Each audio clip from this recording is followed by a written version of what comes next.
Olá! Sabe o que a saúde da gengiva pode ter a ver com a força dos ossos? Pois é, hoje a gente vai mergulhar numa conexão surpreendente e muito profunda entre duas condições que, à primeira vista, parecem não ter nada em comum: a doença periodontal e a fragilidade que pode vir com o envelhecimento. Pode parecer uma pergunta meio estranha, né? O que ossos frágeis e gengivas inflamadas poderiam ter em comum? A resposta, como a gente vai descobrir, não está na superfície. Ela está, na verdade, bem escondida na biologia do próprio envelhecimento. Certo, para a gente resolver esse mistério, primeiro a gente precisa conhecer os personagens dessa história.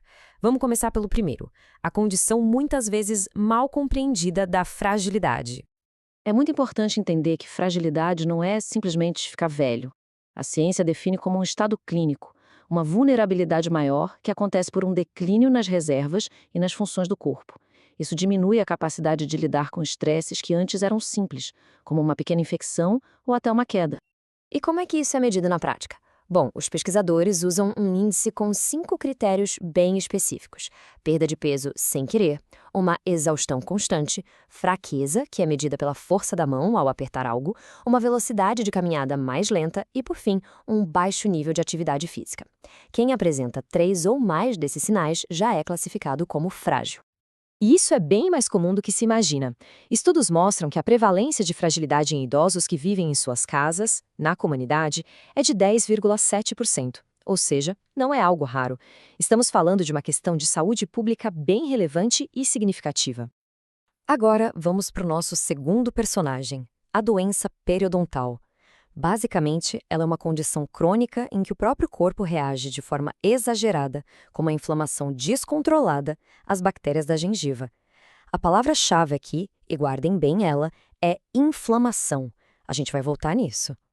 E a prevalência disso é impressionante. Pensa só, cerca de 70% dos adultos com 65 anos ou mais têm alguma forma de doença periodontal. Isso mostra o quanto essa condição é comum, especialmente na população que também é mais suscetível à fragilidade. Coincidência? Agora que a gente já conhece os dois lados da história, a investigação começa pra valer. Quais são as primeiras pistas que ligam a fragilidade à doença na gengiva? Olha só, a primeira grande pista é essa sobreposição enorme de fatores de risco: idade avançada, fumar, diabetes, artrite, comprometimento cognitivo, todos eles aumentam o risco para ambas as condições. Em uma investigação, uma coincidência dessas nunca é só uma coincidência. Os cientistas acreditam que essa relação é uma via de mão dupla. Por um lado, a fragilidade, com as limitações de mobilidade que pode trazer, acaba piorando a saúde bucal, porque fica mais difícil fazer a higiene. E por outro lado, a inflamação crônica da doença periodontal pode contribuir para aquele declínio físico que leva à fragilidade, uma coisa alimentando a outra. Isso nos leva a uma pergunta fundamental: será que uma coisa está causando a outra diretamente? Ou será que existe um culpado oculto, uma causa raiz que está orquestrando as duas coisas ao mesmo tempo? E é exatamente essa pergunta que nos leva ao centro da nossa investigação, onde a gente vai desmascarar o verdadeiro vilão que opera por trás de tudo isso. E aqui vem a grande reviravolta do caso.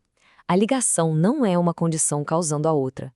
A evidência aponta para algo muito mais profundo, uma causa raiz compartilhada. E essa causa raiz tem um nome: inflammaging. Para entender, imagina que o alarme de incêndio do corpo ficou permanentemente ligado, mas num volume bem baixinho. É uma resposta inflamatória crônica, de baixo grau, meio desregulada, que aumenta com a idade e acaba contribuindo para uma predisposição a muitas doenças do envelhecimento, incluindo a fragilidade e a doença periodontal. As impressões digitais desse inflammaging são encontradas no sangue, níveis elevados de marcadores inflamatórios. E o mais surpreendente é que isso pode acontecer mesmo em pessoas que parecem totalmente saudáveis. É como se fosse uma ferrugem interna, um desgaste silencioso e constante que afeta o corpo todo. Mas quem é o principal cúmplice que fica alimentando esse fogo inflamatório o tempo todo? A resposta está no aumento do que os cientistas apelidaram de um jeito bem sugestivo de células zumbis. O nome técnico do processo é senescência celular. E funciona mais ou menos assim: uma célula normal sofre algum tipo de dano. Em vez de morrer ou virar um tumor, ela entra numa espécie de animação suspensa. Para de se dividir, mas se recusa a morrer. É aí que ela vira um zumbi. E o pior, ela começa a liberar um monte de substâncias inflamatórias que acabam contaminando as células saudáveis ao redor e espalhando o fogo da inflamação. Ok, agora que a gente desvendou o mistério dessa conexão, o que isso significa para o futuro da medicina e para a forma como a gente lida com o envelhecimento? E isso nos leva a uma verdadeira mudança de paradigma. Como a própria pesquisa aponta, em vez de tratar doenças isoladas, o futuro pode ser direcionar o tratamento para as causas do envelhecimento em si. Essa é a chave para uma medicina que é de fato personalizada. E isso já está abrindo fronteiras terapêuticas completamente novas. Cientistas estão desenvolvendo drogas chamadas de senolíticos, que são projetadas para literalmente caçar e eliminar essas células zumbi. Outras pesquisas miram em vias específicas do envelhecimento ou buscam até rejuvenescer o sistema imunológico. E olha, isso não é ficção científica, não. Os resultados iniciais são bem promissores. Senolíticos já melhoraram a função física em um estudo com humanos e reduziram células zumbi em pessoas com doença renal diabética. Em camundongos, um medicamento chamado rapamicina não só reduziu a doença periodontal, como também estimulou o crescimento de osso novo. Isso tudo nos deixa com um pensamento final bem provocador.